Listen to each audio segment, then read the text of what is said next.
Stanley Cup playoffs are here, and your defending champion Colorado Avalanche open on Tuesday at Ball Arena against the Seattle Kraken, a matchup I'm sure we all had penciled in at the beginning of the season. But anyway, we're going to break it all down with Avs reporter Kyle Fredrickson. Kyle, you ready for the playoffs? Oh man, I've been ready. It's a long season with hockey here, and I give credit to the Avs for making this a pretty dramatic run to the end here to win the Central. But yes, it's going to be a lot of fun. And we're also joined by Tyler King, who is the jack of all trades, as he was on my NBA preview video as well. Tyler, you're going to bring the hockey knowledge today as well. You good with that? Absolutely. I love covering hockey games, been helping Kyle out a little bit during the season. I love covering DU hockey as well. We've talked about on the podcast.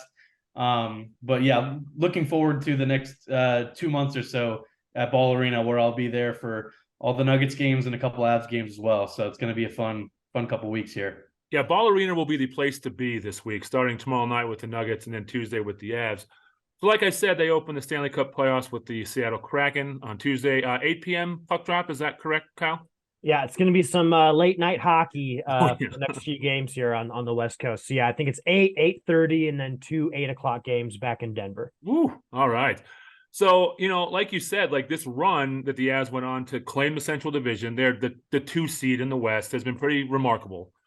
So, what were they? I think they're 16-2 down the stretch to get to where they're at. And last night got a little dicey. They had that 3-1 lead and came back, but they pulled it out, and now they're hosting the first 2 rounds if they get that far. So let's just talk about the matchup a little bit. And Kyle, I'll start with you. Seattle, an expansion team not too long ago, a couple former Avs on it, and Philip Grubauer and Burakovsky, but they're both hurt or possibly out with injury. We don't know yet. So, I mean, what do you just see from this matchup? Is this just going to be, I don't want to say easy, but do the Avs kind of get the luck of the draw here a little bit? Yeah, I mean, I think when you look at how the seeding all fell out, it makes sense that the Avs would be happy with this matchup, right? They won the division. Yeah, they're not the top seed, but they still get a team that had to sneak into the postseason in one of those wild card slots. And while the Kraken, have a lot of depth and they've, been very good this season, this is a franchise only in its second year that is still going to have to learn what it takes to win in the playoffs. I mean, let's not forget how long it took and how many playoff runs it took for the Avalanche to get where they're at, right? So there's really sort of this culture and experience difference that I see from the start. But for the Avs, for me, the biggest thing for them is how healthy are they going to be, right? I think that ultimately is going to dictate how this series goes, whether it's a series where the Avs are pretty dominant and win 5 games, or maybe it goes to 7, maybe they actually lose in the first round. I think the personnel could really make the big difference there. But if you're new to watching this Kraken team and just getting used to them, one guy to look out for is Jared McCann. He's got 40 goals and 30 assists this year. He's the engine that kind of makes that team go. They're not like the Avs. They don't have a top line that's necessarily feared by the rest of the NHL, but they have enough depth to score a lot of goals. I mean, I think they're tied for 4th at the end of the regular season with something like 3.52 goals a game. So that's even better than the Avalanche. So it's a team that's capable of scoring in bunches. They're going to have a great home crowd in Seattle. I mean, that's an awesome fan base that's dying to have some sports. I mean, I think it's just totally wrong what happened with the Sonics. And they ought to get an NBA team back there. But yeah, it's going to be a rocking environment every night. So not a cakewalk for the Avs. But I think when you look at how the West, all laid out, they're happy with this matchup. And there's a reason why the Avs should be favored to win the series. So, Tyler, how do you feel about that matchup with Seattle? Yeah, it's definitely an interesting one.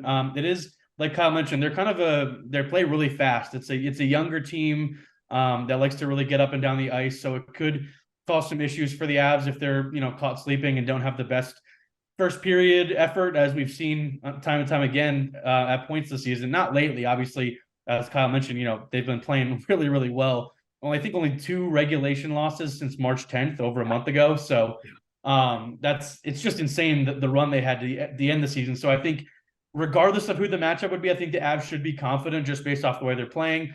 Injuries could throw a wrench into that, like Kyle mentioned as well. But I think, it's a little different than that Vegas team that kind of caught on fire in their first season in the league a couple of years ago. It's been a nice run for Seattle to kind of to get 100 points, I think is what they ended up with in the regular season, and to make the playoffs so early on, in their history as a franchise. But I do think the Avs should like the matchup, and this could be a series that is definitely an easier first round opponent than if they didn't win the Central and would have to face Minnesota or something like that in the first round. I think this is definitely the preferred matchup.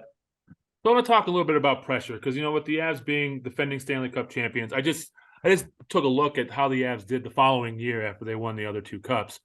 In 97, they lost in the Western Conference Finals to Detroit after winning in 96. And then in 2002, that was the year that they lost to Minnesota in the first round, which would have been Patrick Waugh's last game as an Avalanche. I believe that Game 7 loss, I'm pretty sure. So, they have never gotten back to the Stanley Cup Finals after winning the Cup. I feel like this team's a little different. I know they're dealing with the injuries, but this is a younger core. This is a core that plans to be around for a little bit. So, Kyle, what do you think? I mean, do they feel a lot of pressure being those defending champs? Yeah, I think naturally you're going to get that just after winning the Cup. Lars Eller talked to a group of reporters of us recently and said, every single game during the regular season after you win a Cup, because he experienced this in Washington, you get the other team's best. They're so hyped to play you. You're circled on their calendar. And then imagine how that changes in the playoffs when, let's be honest, it's like a whole new season with the intensity that happens. Guys are playing with broken feet and ridiculous injuries. It totally ramps up. So, you kind of throw some of that out of the window. And the Avs have been really good this year. And talking to Jared Bednar about that pressure, I think he doesn't even consider it being pressure just because, like you mentioned, Chris, this team's totally different, right? I think it'd almost be more of that spotlight if everyone was healthy, if Landeskog was back, if it was that same core, if they were a front runner. I think they almost adopted this underdog mentality, even though they just won the Cup. And when you compare this team to last season's team, I think this Avs team thinks they're better defensively. I've heard multiple people say it, Jared Bednar and teammates. And to me, that's sort of a code word for we have a better goalie than we had a year ago, right? And I think we can say that pretty definitively that Alexander Georgiev has been an upgrade. Maybe we'll get into some more specific Georgiev talk, but I think that really kind of speaks to why this team doesn't really see last year as being a burden because, hey, this is a different group. We've had to plug in new guys. We play a different style now where our goalie steals us games. We don't score 5-6 goals. We just want to score 2 or 3, and we think we can win that way. That gives them a lot of confidence. Whether that's going to work in the playoffs against other teams that are deeper than the Avalanche potentially, that could pose problems. And for me, looking at the Kraken series, that could be the difference, right? Are the Kraken a deeper team than the Avalanche? Because I think on paper right now, the Avs are much better, but, maybe Andrew Cogliano and Dennis Malgin aren't able to come back. You're getting Ben Myers and Alex Galchenyuk entering the lineup. That shifts the scales a little bit, right? I think that's a big issue for this team. So we'll see what happens in terms of how the series plays out, but I really don't think these guys are worried about what happened a year ago at all. Tyler, what do you see on that? They are the marked team going into the playoffs. The way it shakes out, they wouldn't play a team that they played last year until the Western Conference Finals, right? They could play Edmonton in the Western Conference Finals. But the playoffs are a little bit different this year with the seeding. So, what do you think about that? Yeah, I think this, like Kyle said, this is a very different team, just has the feel to it that's very different. And there's plenty of newcomers that are also adding just some extra hunger to the room. Like I remember when Matt Nieto was acquired a couple months ago, I wrote about that, just like how this guy was around the team for a couple of years before they won the Cup. And then, he leaves to sign with San Jose and then has to watch his former team win the Cup last season. So you definitely feel a guy like that is hungry to win a championship. Kyle mentioned Lars Eller, who has won in the past with Washington. He's hungry to get back and win again. There are plenty of guys. Evan Rodriguez, was probably the big only real offseason acquisition in the forward group. Last year playing with Pittsburgh, coming up short. I think he's hungry to probably get back to the Cup final and make a deep run. So I think there's enough hunger in the room from the new guys that I think there's a different feel to this team. And just the Landeskog injury of it all, I think definitely gives this team, even though he hasn't played all season, and it was kind of a given the last couple of weeks. Everyone was kind of expecting the news that came the other day that he would miss the playoffs as well. It's just kind of an added motivation to this team to prove that they can win a cup without their captain, because that's a hard thing to do, especially all year long, where it's this cat and mouse game where it's like, well, maybe he'll come back at this point. As Landy mentioned the other day, timelines kept getting pushed back and back, but there was always the expectation, oh, he'll be back for the playoffs though. But now that's not the case, and I think that's just an added motivation for this group to go out and say, hey, look, Landeskog is great. He's a great leader in our room, and he's obviously one of the best players this franchise has ever seen. But we have enough talent to win without him, and I think that could be a big motivating factor for this group over the coming weeks. Yeah, I have to talk about health, because that's all Kyle and I ever talk about on these podcast Right. is health. And before we dive into the guys who could come back, Tyler, you already kind of touched on Landeskog, so I'll jump to Kyle here. Just that loss, I kind of feel like we knew it was coming, but it's still it's got to be hard on those guys in the locker room a little bit. Yeah, it kills the morale, at least temporarily, right? I mean, Tyler touched on it. Here's a team that still won the Central without its captain. That shows you the championship character they have, and even with all the changes and no Nazem Kadri and JT Compher playing that 2C role, they found a way to do it. But when it comes to not having Landeskog, he's a unicorn, right? He does a little bit of everything and the leadership. He's still going to be traveling with the team throughout this playoffs. So, if there's a time when they need, their captain to say something, he's going to be around to do it.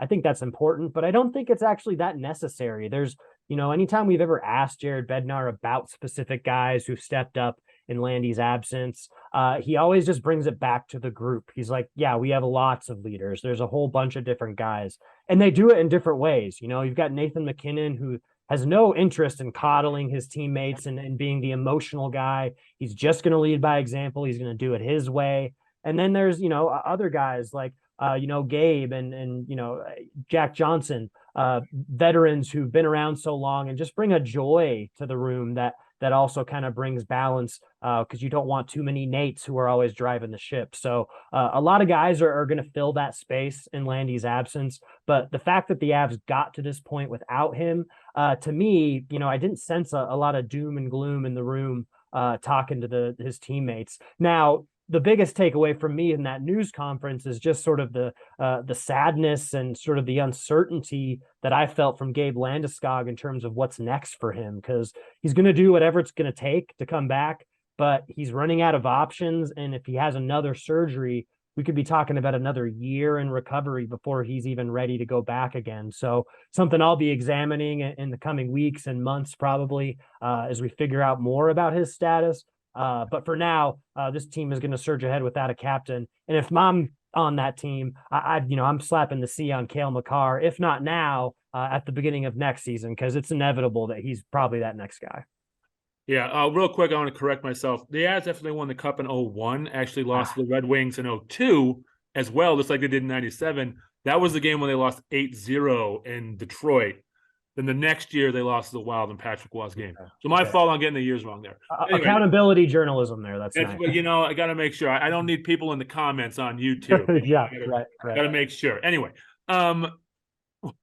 so with health, Kyle, I'll go right back to you, because we got to figure out who's playing and who's not playing. Okay. So you'll be around a team again on Sunday, you said, but what's your feeling on some of these guys?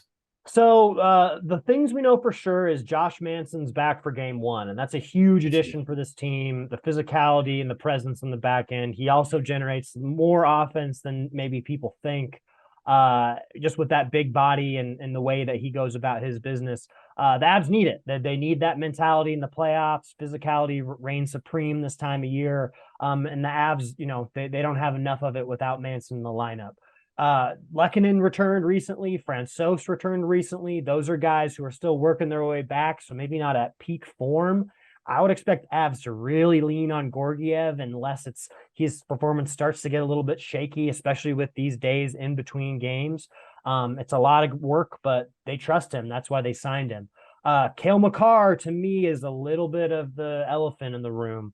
There's not concern long-term from the team. Jared Bednar says it's sort of a day-to-day deal.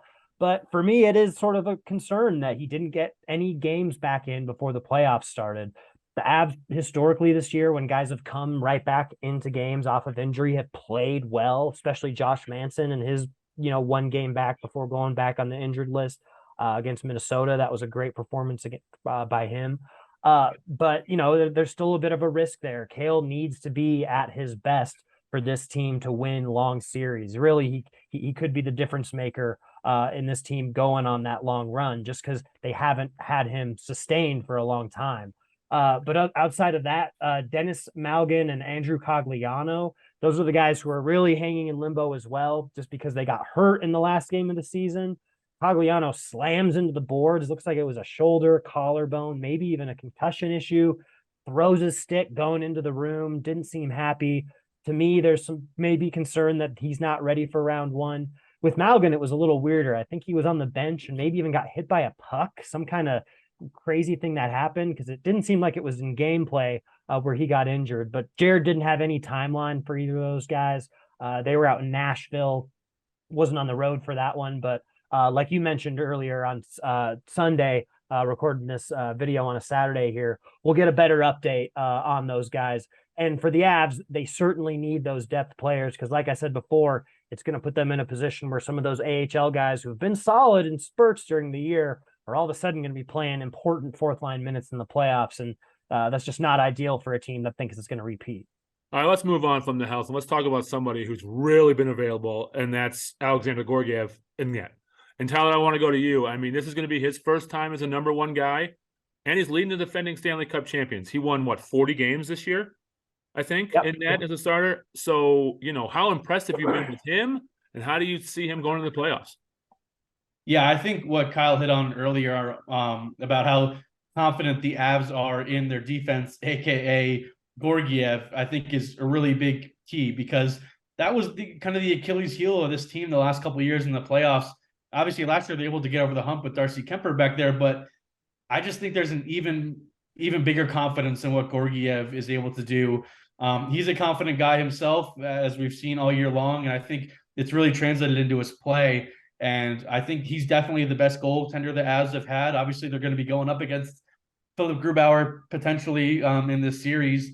Depends on Martin Jones' availability for Seattle, but I'm sure we'll see both of those guys for Seattle at some point. So I think this will be a good reminder in this upcoming series about just how much better the goaltending play is in Colorado now than it was a couple of years ago. Grubauer, who was solid for a couple of years, but just wasn't able to get the team over the hump. And I think now, if there's a reason to be confident in this team repeating, Georgiev is definitely a big part of that.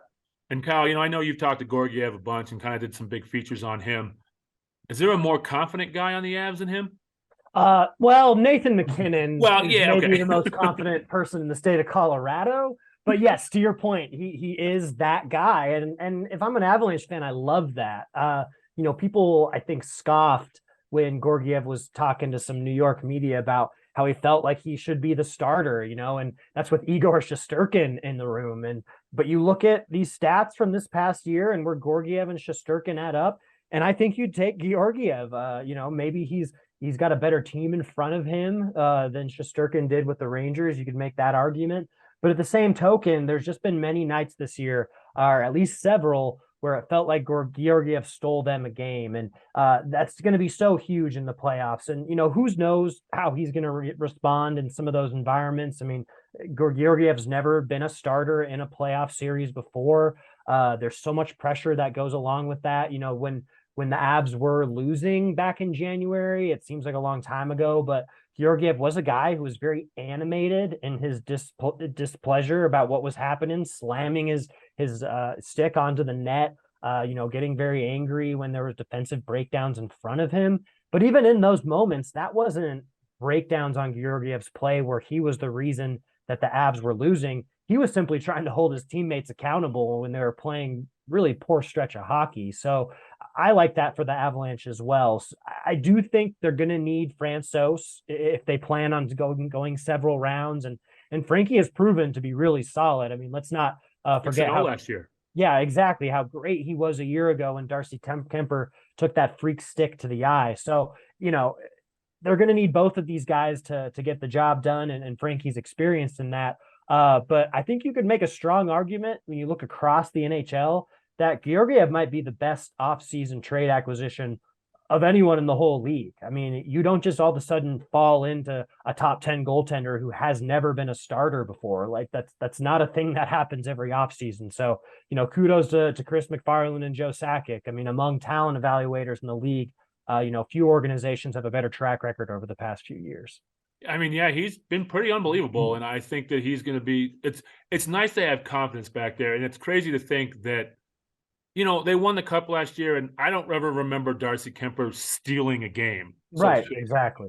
Georgiev's going to steal a game. Where Yeah. they're scoring one goal, they're going to win 1-0 because he's going to steal a Right. game. And to even build on that, it'll have to happen in this Kraken series. This is a team that scores enough goals that they're going to have to get frustrated and slamming their sticks on boards a few nights because of how good Georgiev is. He's shown that he can be that guy. Let's see if he can do it in the playoffs. All right, so you talked about Nathan MacKinnon there earlier as the more confident guy in the Avs locker room, with good reason. I want to talk about, and I think this is going to be the feature of our preview section is the dynamic duo of Mikko and MacKinnon. So, Kyle, just you watch them all year.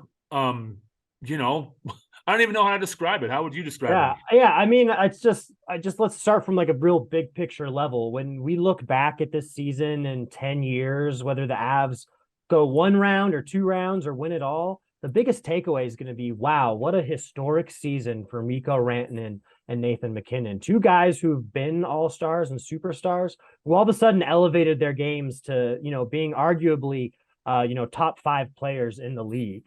And the only other team that can say that is Edmonton, right? I mean, when you look among the 1-2 pairings in the whole entire NHL, McDavid and Draisaitl, those guys have been the very best to do it for, gosh, I don't even know how long.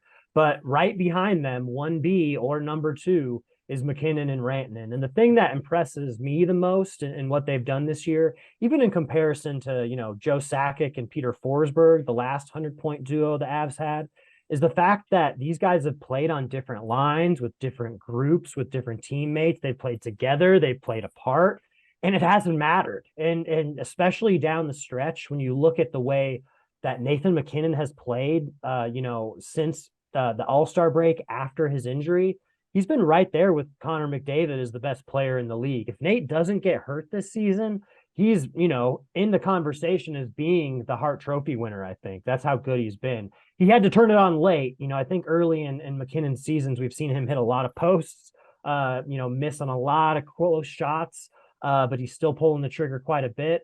All of a sudden, he's got that puck luck going for him and everything is working. But what I love about these guys, I touched on it earlier, they're just so different in the way they handle their business.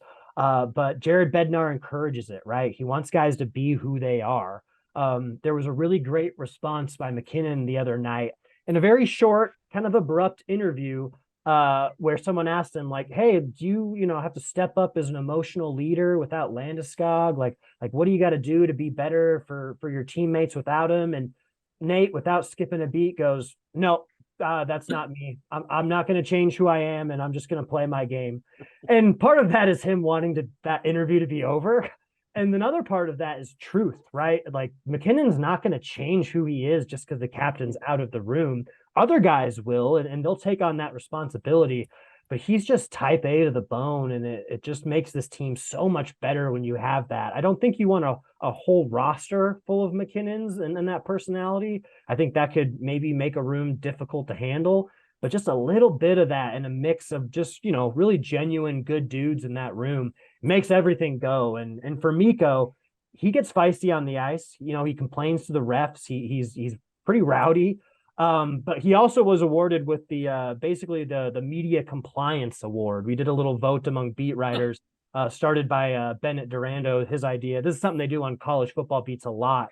But it's like just basically giving an award to the good guy in the room who is willing to talk at all times and just isn't, a jerk. And Mikko won with, a runaway vote. And it's no surprise to me because without Gabe in the room, he's been that captain to reporters, the guy who always talks, the guy who doesn't bristle at tough questions, and just has a fun personality. If you ask Mikko a good question about his, childhood or about a teammate, he lights up and he gives you an honest answer. And that's really cool. You don't get that from McKinnon, and that's okay. Just got to change your expectations interviewing him. But having both guys be stars on the team, to me, has been one really fun aspect of covering them. Tyler, you went to several games this year. How many times when you were there did Nathan McKinnon do something that you've never seen before? It's just about every night. Yeah. It's about every night. I mean, the run he's had to end the season has just been incredible. And it's crazy to think that I think you just look at how many guys are having career years on the Avs, and that should tell you why they should be so confident. Obviously, we're going to talk about McKinnon crossing 100 for the first time. Mikko, up there in all-time goals in franchise history. Those two guys obviously are having incredible seasons for, like Kyle said, becoming. I think we've known McKinnon as a top 3 player in the NHL for 2-3 years now. But Mikko making that jump this season has been impressive to watch. Cale Makar, not his best season statistically, but I think that more has to do with games played than anything. He's kind of on pace for that, similar to last season. But you look at like JT Compher, who's having a career season in that 2C role, perfectly replacing Nazem Kadri. Arturi Lekkonen's having a career season. Evan Rodriguez, like all of these guys, Val, when he's been in there, has been really good. If you look at the top 6 on the Avs, I think if there's a reason to be really confident, it's because this top 6 is all healthy right now and playing really well. And there's might not be a better, outside of Boston, maybe there's probably not a better top 6 in the league right now. And I think that's the reason to really be confident in this group. So, I had Cale Makar on our list of topics to talk about, but I think I'm going to stay away right now, kind of because we don't really know when he's going to play. Sure. So it's a little rough. I was going to say, again, he won the Conn Smythe last year. We're talking about Mikko and McKinnon, but Cale Makar won. But let's just stay away from that right now until maybe we can talk at it later as we figure out his availability. Sure. I want to get under the radar guys from you and what some people you think. First 2 that come to my mind are Val and Josh Manson, because Josh Manson won them playoff games last year as well. So, Tyler, I'll start with you. Who are some under the radar guys that you think of on the Avs going into this playoffs? Yeah, like some of the guys I mentioned, like Compher, Rodriguez, Lekkonen, kind of that third grouping of forwards. Obviously, if you consider Mikko, Val, and McKinnon the top grouping, whether or not kind of how the line combinations are going to work, it'll be probably vary from series to series, game to game. But I look at those secondary scoring guys, and Evan Rodriguez and JT Compher, especially just with how JT's played, like I mentioned, just perfectly and seamlessly stepping into that Nazem Kadri role, and basically having a Nazem Kadri type season of his own this year, where he probably is pricing himself out of returning to the Avs next season, just with himself also being in a contract year like Naz was last year. I think this could be a really big playoffs for JT as well. And just one other guy I think I'll mention on the defensive end, Bo Byram. I think this could be a really big coming out party for him. Obviously, last season he was really impressive in the playoffs, and was really impactful. He's a really good 2-way defenseman. He's great offensively as well. And I think if he has a big playoffs, this could be a really big sign for the Avalanche, and just another key core guy that's still really young, that's going to be contributing for years to come. And if he's able to really have a breakout playoffs and over the next couple of weeks, I think that'll be big for the team, not just this year, but going forward as well, having another core guy that is really well known around the league as a really good player. Who do you got, Kyle? All good points. I love the Byram comment. I think especially if Makar isn't at full strength or needs a little time to get going, it's going to mean a lot to this team. But I'll narrow in on Arturi Lekkonen. He's a guy who doesn't get talked enough about, mostly because he's not a big talker. He likes to keep his answers pretty short with reporters. But I think he really brings balance to this top 6 and gives the Avs their preferred top line. Him playing with McKinnon and Rantanen, to me, is just this perfect combination to where you have these 2 superstars that have to be accounted for at all times, and then a puck hound like Lekkonen, who's just going to go in and just win these battles against guys who are way bigger than he is. It's just an amazing thing to watch night in and night out. The way he keeps plays alive in the offensive zone. There's just kind of this hustle to his game that makes that work. And, if the Avs want and they really want to split up McKinnon and Rantanen, which they've done at times this year, I think that gives them confidence as well, having, Lehkonen with that top group. So, you could point to a ton of guys in this lineup who could be big difference makers. I also think Dennis Malgin, when healthy, could end up being a guy who's a sneaky difference maker in games just because of his confidence shooting. He could have 2 or 3 goal nights. Well, 3 is maybe a stretch, but 2 goal nights just because of how many shots he's getting off. And when you're in the playoffs, you love to have that mentality. So it's going to have to be a complete effort, though. The way this team is built, depth is king in the playoffs anyway. Did either of you guys mention Sam Girard? I'm sorry. That's true. We did not. It's some Sammy G disrespect. Okay, because I was going to say, he's been pretty healthy this year, hasn't he? He's played a lot this year. Yeah. I think he is among a group of maybe 4 guys who played in every game. I want. He played in 76 games this year. Okay. So he was close. He was close. But yeah, 76. That's still pretty good, and good on Sam, right? I think he was someone everyone thought was going to be traded maybe before the deadline, just because there's some notable mishaps in the playoffs where turnovers lead to goals, but. You can't only judge a guy by his mistakes. And Sam has been great this year. I think very under the radar. Another guy who's, I think, maybe having a career year for this team, who's been a big part of their success.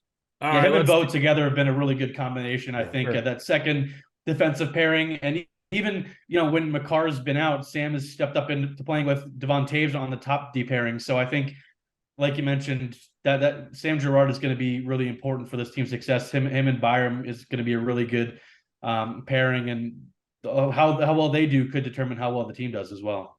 It's funny how you mentioned Devon Taves too, and we barely talk about him either. He just does his job, and he's always there when they need him. So, they're still pretty deep, that's for sure. All right, so let's do predictions. We'll start with you, Kyle. Where do the Avs finish, and who wins the cup? Oh, big picture. We're going all out. Yeah. Okay. All right. Well, I'll just roll through what I think the Avs' path is going to be. I think they beat the Kraken in 7 games. I think it's going to be a tough series, tougher than a lot of Avalanche. Yeah, I think it's going to be a hard-fought series, just because this is a different team. This is the playoffs. The Kraken have skill. They're going to be in a really good home environment. Then after that, I think the Avs maybe get Dallas and take care of business, 5 or 6 games, maybe a little less drama. There's some familiarity between those teams. The Avs will be kind of clicking in playoff mode by then. And then, no booze from the fan gallery, but I think that the Edmonton Oilers beat the Avs in the Western Conference Finals.